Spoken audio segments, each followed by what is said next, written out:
Welcome to another lesson, the Adobe Illustrator course for beginners.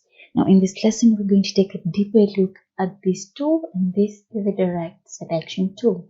Now let's first start out by drawing a rectangle. So I'll select this and we have our rectangle drawn. Now what I'm going to do is I'm going to select the direct selection tool. And with this, I can actually come and select a certain portion of the shape.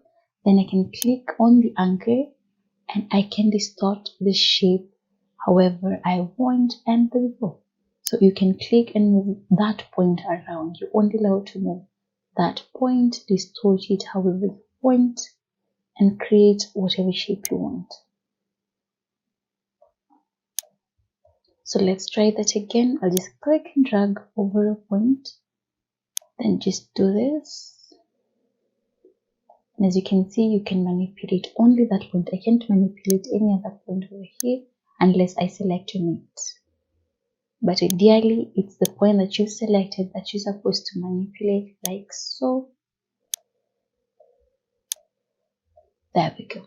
Now, once I've selected, let's create another shape. There we go.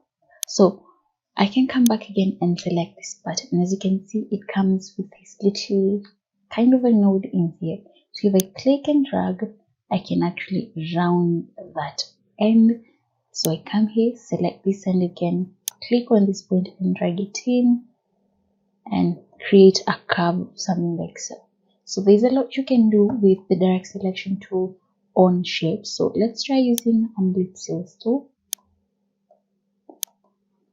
So first I'm going to have to delete this, or let's just move it over here. So let's create an ellipsis. There we go. I want a perfect circle, so hold on the shift key, and there we go.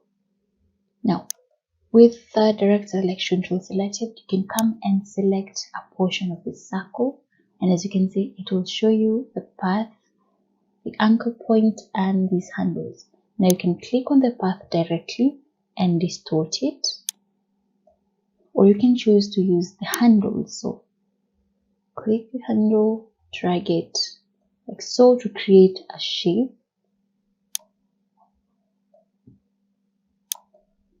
and each anchor point has its own handles. With the direct selection tool selected, if you click on any anchor point, it will show you the handles that it has, and then you can come and you can distort them. And you notice if I move one side, the other side of the handle will be affected.